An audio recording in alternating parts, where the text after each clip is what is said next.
आज के इस वीडियो में हम संविधान के महत्वपूर्ण भाग और उससे रिलेटेड अनुच्छेदों को करेंगे, जो कि किसी भी परीक्षा के लिए काफ़ी ज़्यादा इम्पोर्टेंट है। तो हम स्टार्ट करते हैं संविधान के अनुच्छेद। भाग एक में संघ और उसके राज्य क्षेत्र हैं, उससे संबंधित अनुच्छेद है अनुच्छेद 1, जिसमें संघ का नाम और राज्य क्षेत्र है। अनुच्छेद 2, जिसमें नए राज्यों का प्रवेश या स्थापना है। और अनुच्छेद 3 में राज्य का निर्माण तथा सीमाओं या नामों में परिवर्तन राज्य क्षेत्र है। काफ़ी ज़्यादा इम्पोर्टेंट है ये अनुच्छेद। और भाग नंबर 2 में नागरिकता है, जिससे संबंधित अनुच्छेद है। नागरिकता से संबंधित अनुच्छेद 4 से 11 तक है, जिसमें चौथा अनुच्छेद है, जिसमें पहली अनुसूची व चौथी अनुसूची के संशोधन तथा 2 या 3 के अधीन बनाई गई विधियां हैं। अनुच्छेद 5 में संविधान के पारंपरिक नागरिकता है। अनुच्छेद 6 में भारत आने जाने वाले व्यक्तियों की नागरिकता है अनुच्छेद 6 में। और अनुच्छेद 7 में पाकिस्तान जाने वालों की नागरिकता है। जो व्यक्ति इंडिया से पाकिस्तान जाते हैं उनकी नागरिकता अनुच्छेद 7 में दे रखी है। और अनुच्छेद 8 में भारत के बाहर रहने वाले व्यक्तियों की नागरिकता है। जो व्यक्ति इंडिया से बाहर रहते हैं उनकी नागरिकता अनुच्छेद 8 में दे रखी है।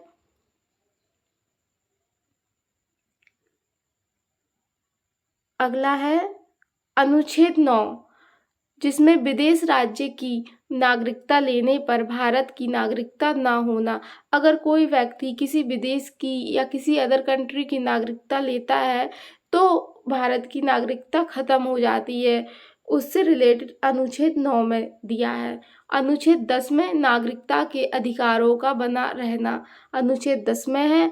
और अनुच्छेद 11 में संसद द्वारा नागरिकता के लिए कानून का विनियमन है। भाग 3 है हमारा मौलिक अधिकार। इस मौलिक अधिकार से संबंधित जितने भी अनुच्छेद हैं काफ़ी ज़्यादा इम्पोर्टेंट है फ्रेंड्स। अनुच्छेद 12 है, जिसमें राज्य की परिभाषा दे रखी।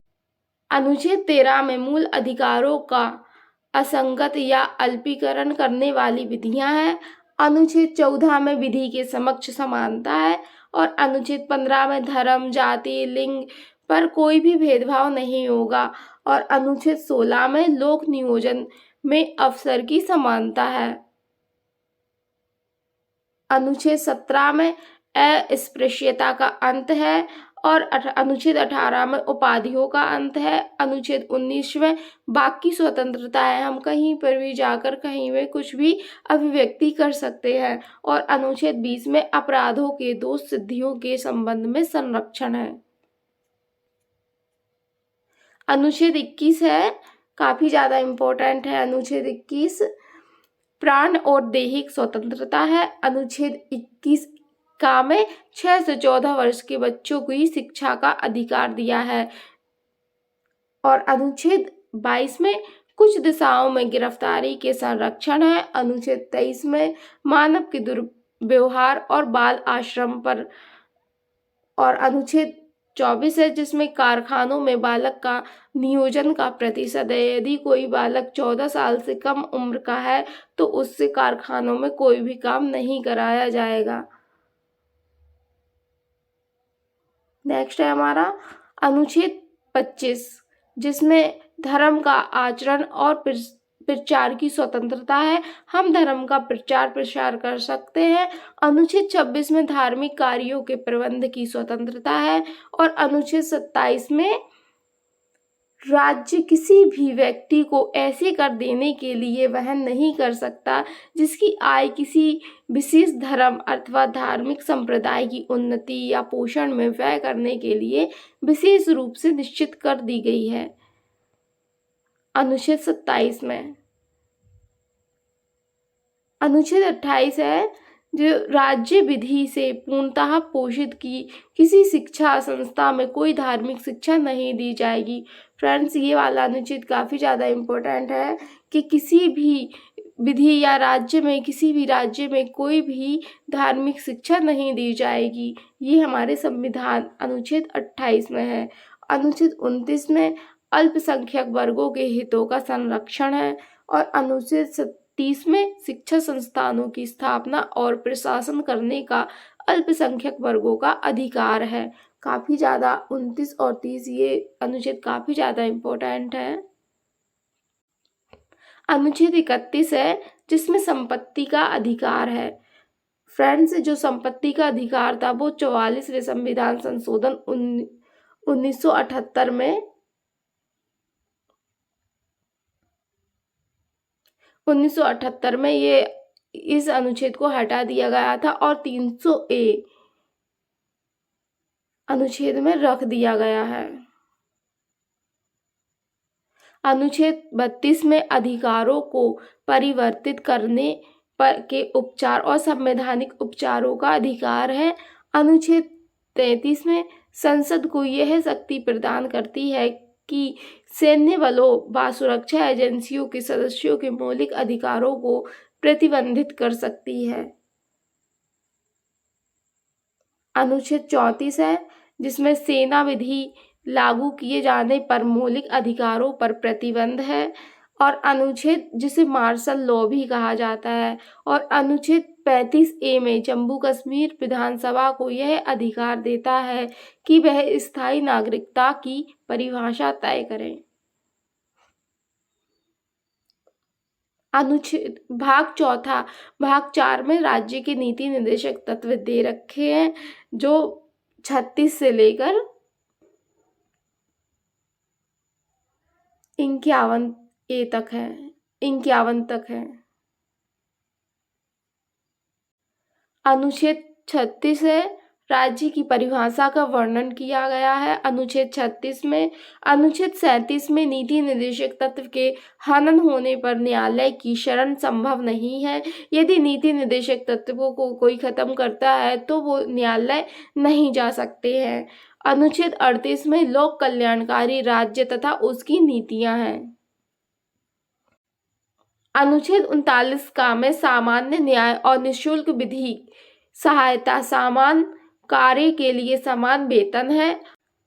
अनुच्छेद 39 खा में सार्वजनिक धन का स्वामित्व तथा नियंत्रण इस प्रकार करना ताकि सार्वजनिक हित हो सके। अनुच्छेद 39 गा में धन का समान वितरण है, चाहे कोई महिला हो या पुरुष हो, समान धन का वितरण किया जाएगा। और अनुच्छेद 40 में ग्राम पंचायतों का गठन है। ये फ्रेंड्स काफी ज्यादा इम्पोर्टेंट है। अनुच्छेद 40 ग्राम पंचायतों का गठन है और अनुच्छेद 41 में कुछ दशाओं में काम, शिक्षा, लोक सहायता पाने का अधिकार है। अनुच्छेद 41 में कुछ दशाओं में काम, शिक्षा, लोक सहायता पाने का अधिकार है। अनुच्छेद 42 है जिसमें काम की न्याय संगत और मानवोचित दशाओं का तथा प्रसूति सहायता का उपबंध है। अनुच्छेद 43 में कर्मकारों के लिए निर्वाचन, मजदूरी एवं कुटीर उद्योग का प्रोत्साहन है। अनुच्छेद 44 में नागरिकों के लिए एक समान सिविल संहिता है। काफी ज्यादा इम्पोर्टेंट है ये 44वां अनुच्छेद जिसमें नागरिकों के लिए समान सिविल संहिता है। अनुच्छेद 46 है जिसमें राज्य एसटी और एससी तथा दुर्बल वर्गों के हितों का ध्यान रखेगा। अनुच्छेद 47 है पोषाहार स्तर, जीवन स्तर तथा लोक स्वास्थ्य का सुधार करने का राज्य का कर्तव्य है। और अनुच्छेद 48 में किसी कृषि एवं पशुपालन का संगठन है। और 48 अनुच्छेद में राज्य पर्यावरण संरक्षण और संवर्धन का कार्य प्रयास करेगी। अनुच्छेद 49 में राष्ट्रीय महत्व के स्मारक तथा स्थानों एवं वस्तुओं का संरक्षण करेगी। फ्रेंड्स, ये सारे जो अनुच्छेद है काफी ज्यादा परीक्षाओं में पूछे जाते हैं। 50 है कार्यपालिका और न्यायपालिका पृथक्करण है। कार्यपालिका और न्यायपालिका अलग अलग की जा सकती है अनुच्छेद 50 में। अनुच्छेद 51 में अंतर्राष्ट्रीय शांति और सुरक्षा की अभिवृद्धि है। फ्रेंड्स, भाग 4 का में मौलिक कर्तव्य दिए गए हैं, जिसमें अनुच्छेद 51 का में मौलिक कर्तव्य दिए रखे हैं, जो 42वें संविधान संशोधन 1976 द्वारा सरदार स्वर्ण सिंह की सिफारिश पर जोड़े गए थे। ये फ्रेंड्स, जो मौलिक कर्तव्य है वो 11 हैं। राष्ट्रपति और उपराष्ट्रपति मंत्रिमंडल से संबंधित काफी ज्यादा इम्पोर्टेंट अनुच्छेद है। अनुच्छेद 52 भारत के राष्ट्रपति अनुच्छेद 52 भारत के राष्ट्रपति का प्रावधान दिया गया है अनुच्छेद 52 में, और अनुच्छेद 53 में संघ की कार्यपालिका शक्ति राष्ट्रपति के निहित है। ये दोनों अनुच्छेद काफी ज्यादा इम्पोर्टेंट है। अनुच्छेद 54 राष्ट्रपति का निर्वाचन है। अनुच्छेद 55 में राष्ट्रपति की निर्वाचन की रीति है, और अनुच्छेद 56 में राष्ट्रपति की पदावधि है, और अनुच्छेद 57 में पुनः निर्वाचन के लिए पात्रता है। अनुच्छेद 58 में राष्ट्रपति निर्वाचित होने के लिए अर्हताएं हैं, और अनुच्छेद 59 में राष्ट्रपति पद के लिए शर्तें हैं कि क्या कौन सी शर्त है राष्ट्रपति पद के लिए।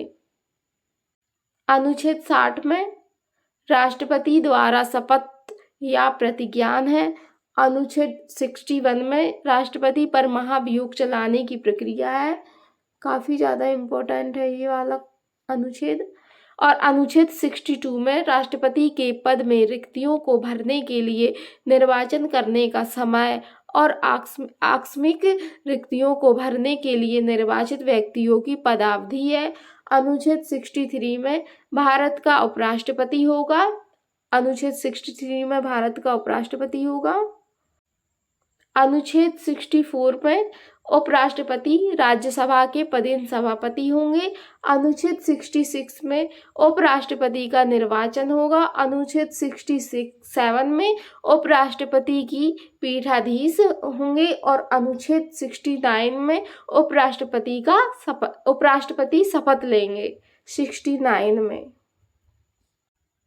अनुच्छेद 72 में क्षमादान तथा दंडादेश की लघुकरण की शक्तियां हैं, और अनुच्छेद 74 में मंत्रिपरिषद जिसका प्रधानमंत्री होगा, और अनुच्छेद 75 में मंत्रियों के बारे में अन्य उपबंध हैं, और अनुच्छेद 76 में भारत का महान्यायवादी होगा। संसद से संबंधित महत्वपूर्ण अनुच्छेद हैं। अनुच्छेद 79 संसद का गठन है। अनुच्छेद 80 में राज्यसभा की संरचना है, और अनुच्छेद 81 में लोकसभा की संरचना है। अनुच्छेद 85 में संसद के सत्र और सत्रावसान व विघटन है, और अनुच्छेद 87 में राष्ट्रपति का विशेष अभिभाषण है। अनुच्छेद 89 में राज्यसभा का सभापति एवं उपसभापति होगा। अनुच्छेद 90 में उपसभापति का पद रिक्त होना और परित्याग और पद से हटाया जाना, ये सब कुछ होगा। और अनुच्छेद 93 में लोकसभा के अध्यक्ष और उपाध्यक्ष होंगे। अनुच्छेद 94 में राष्ट्रपति और उपाध्यक्ष का पद रिक्त होता, पद त्याग और पद से हटा दिया जाना, ये सब कुछ होगा। अनुच्छेद 97 में सभापति और उपसभापति तथा अध्यक्ष और उपाध्यक्ष के वेतन और भत्ते होंगे। अनुच्छेद 99 में सदस्यों द्वारा शपथ या प्रतिज्ञान होगा, और अनुच्छेद 106 में संसद सदस्यों का वेतन व भत्ता होगा। अनुच्छेद 108 में सदनों की संयुक्त अधिवेशन होगा। फ्रेंड्स, 108 अनुच्छेद सदनों की संयुक्त अधिवेशन मोस्ट इम्पोर्टेंट है।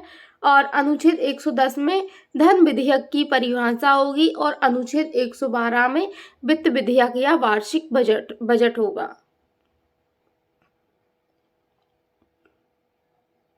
अनुच्छेद 117 में वित्त विधेयकों के बारे में विशेष उपबंध होंगे, और अनुच्छेद 123 में राष्ट्रपति द्वारा अध्यादेश जारी होगा।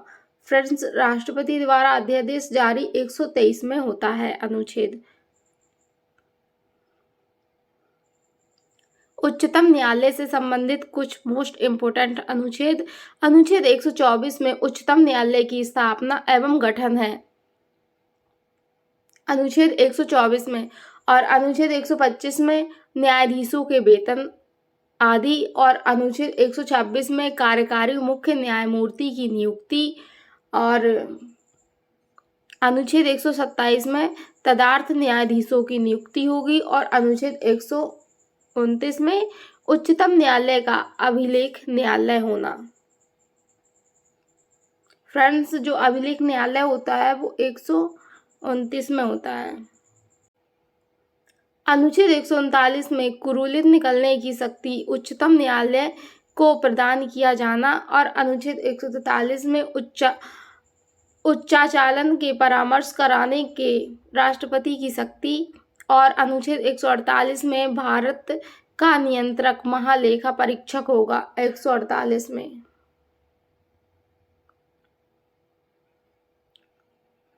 राज्यपाल से संबंधित मोस्ट इम्पोर्टेंट अनुच्छेद। अनुच्छेद 152 में पद की परिभाषा दे रखी है। जो राज्यपाल है, राज्यपाल के पद की परिभाषा। अनुच्छेद 153 में राज्यों के राज्यपाल। और अनुच्छेद 154 में राज्य की कार्यपालिका राज्यपाल में होगी। और अनुच्छेद 155 में राज्यपाल की नियुक्ति। अनुच्छेद 156 में राज्यपाल की पदावधि। अनुच्छेद 157 में राज्यपाल होने के लिए अहर्ताएं। और अनुच्छेद 158 में राज्यपाल के पद की शर्तें। अनुच्छेद 159 में राज्यपाल शपथ लेंगे। और अनुच्छेद 161 में राज्यपाल की क्षमा शक्ति, जो क्षमादान शक्ति है जो राज्यपाल करता है, वो है 161 में इम्पोर्टेंट। अनुच्छेद 153 में राज्यपाल को सहायता और सलाह देने के लिए मंत्रिपरिषद का गठन होगा। और अनुच्छेद 165 में राज्य का महाधिवक्ता होगा, जिसे एडवोकेट जनरल भी कहा जाता है। राज्य विधानमंडल से संबंधित मोस्ट इम्पोर्टेंट अनुच्छेद। अनुच्छेद 168 में राज्यों के विधानमंडलों का गठन होगा। अनुच्छेद 169 में विधान परिषदों का सृजन होगा। और अनुच्छेद 170 में विधानसभा की संरचना होगी। अनुच्छेद 171 में विधान परिषद की संरचना होगी। अनुच्छेद 154 में राज्य विधानमंडल के सत्र सत्रावसान और विघटन होगा। अनुच्छेद 176 में राज्यपाल का विशेष अभिभाषण होगा, 176 में। 178 में विधानसभा के अध्यक्ष और उपाध्यक्ष होंगे। अनुच्छेद 182 में विधान परिषद के सभापति एवं उपसभापति होंगे। और अनुच्छेद 186 में राज्य विधानमंडल के अध्यक्ष, उपाध्यक्ष, सभापति, उपसभापति का वेतन होगा। अनुच्छेद 188 में विधानमंडल सदस्यों द्वारा शपथ ली जाएगी। और अनुच्छेद 199 में धन विधेयक को परिभाषित किया जाएगा राज्यों के संबंध में। अनुच्छेद 202 में वार्षिक वित्तीय वितरण राज्यों का बजट होगा। और अनुच्छेद 213 में राज्यपाल द्वारा अध्यादेश जारी करना उच्चतम न्यायालय को। उच्च न्यायालय से संबंधित मोस्ट इम्पोर्टेंट अनुच्छेद।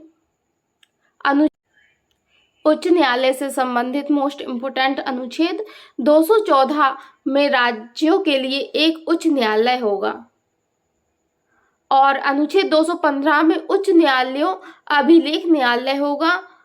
अनुच्छेद 216 में उच्च न्यायालयों का गठन होगा। और अनुच्छेद 217 में उच्च न्यायालयों के न्यायाधीश की नियुक्ति व पद की शर्तें उच्च न्यायालयों के न्यायाधीशों द्वारा शपथ प्रतिज्ञा होगी। अनुच्छेद 221 में न्यायाधीशों के वेतन आदि। और अनुच्छेद 231 में 2 या अधिक राज्यों के लिए एक ही उच्च न्यायालय होगा। अनुच्छेद 233 में जिला न्यायाधीशों की नियुक्ति होगी। और अनुच्छेद 239 में संघ राज्य क्षेत्रों का प्रशासन होगा। पंचायत और नगरपालिका से संबंधित मोस्ट इम्पोर्टेंट अनुच्छेद। अनुच्छेद 243 में पंचायत की परिभाषा होगी। और अनुच्छेद 243 का में ग्राम सभा होगी। अनुच्छेद 243 खा में पंचायतों का गठन होगा। अनुच्छेद 243 गा में पंचायत चुनाव होंगे। और अनुच्छेद 243 घा में नगर पालिकाओं की परिभाषा होगी। और अनुच्छेद 243 डा में नगर पालिकाओं का गठन होगा। अनुच्छेद 245 में संसद संपूर्ण देश या इसके किसी भी हिस्से के लिए राज्य विधानपालिका अपने राज्य किसी हिस्से के लिए कानून बना सकती है, किसी भी हिस्से के लिए कानून बना सकती है। अनुच्छेद 248 में संसद की अपशिष्ट शक्तियां होंगी। और अनुच्छेद 249 में राज्य सूची के विषय के संबंध में संसद के कानून बनाने की शक्ति होगी। और अनुच्छेद 262 में अंतर्राज्यीय नदी जल विवाद पर संसद का निर्माण होगा।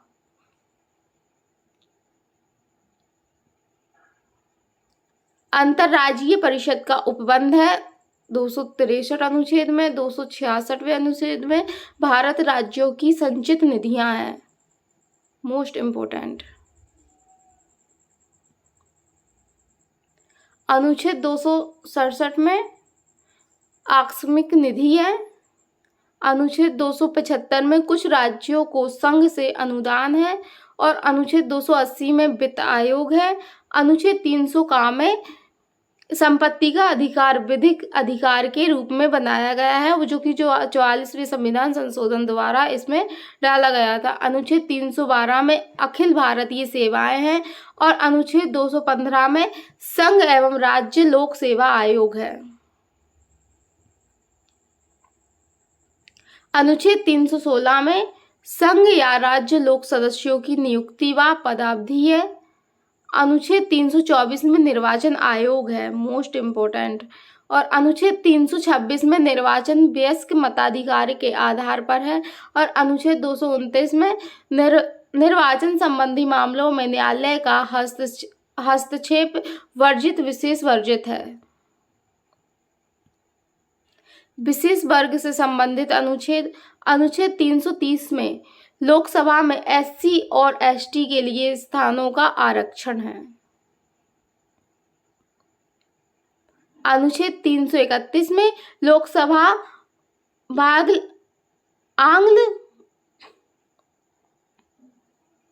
अनुच्छेद 331 में लोकसभा आंग्ल भारतीयों का प्रतिनिधित्व है। और अनुच्छेद 332 में राज्य विधानसभाओं में एसटी एससी के लिए स्थान आरक्षित है।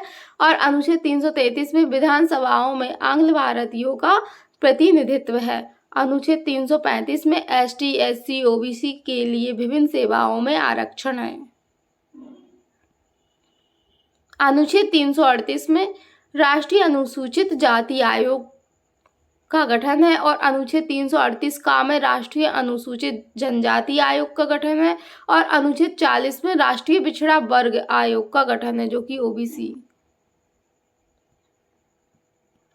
राज्यसभा से संबंधित इम्पोर्टेंट अनुच्छेद है। अनुच्छेद 343 में संघ की राजभाषा। अनुच्छेद 344 में राज्यसभा आयोग एवं संसद समिति है। अनुच्छेद 345 में राज्यों की राजभाषाएं हैं। और अनुच्छेद 397 में किसी राज्य की जनसंख्या के किसी अनुभाग द्वारा बोली जाने वाली भाषा के संबंध में विशेष उपबंध है। और अनुच्छेद 350 का में प्राथमिक शिक्षा मातृभाषा देने की सुविधा है। अनुच्छेद 350 खा में भाषाई अल्पसंख्यक के विशेष हित अधिकार हैं। और अनुच्छेद 351 में हिंदी भाषा के विकास के निर्देश हैं। और अनुच्छेद 352 में राष्ट्रीय आपात की घोषणा है। अनुच्छेद 356 में राष्ट्रपति शासन लागू होना है। और अनुच्छेद 360 में वित्तीय आपात के उपबंध है। अनुच्छेद 360 में वित्तीय आपात के उपबंध है। और अनुच्छेद 365 में संघ के निर्देशों का पालन में असफल होने पर राष्ट्रपति शासन का प्रावधान है। और अनुच्छेद 370 में जम्मू कश्मीर के संबंध में है। अनुच्छेद 371 में कुछ राज्यों का विशेष राज्य का प्रावधान है। और अनुच्छेद 378 में संविधान संशोधन है। तो हमारे ये सारे अनुच्छेद कंप्लीट होते हैं।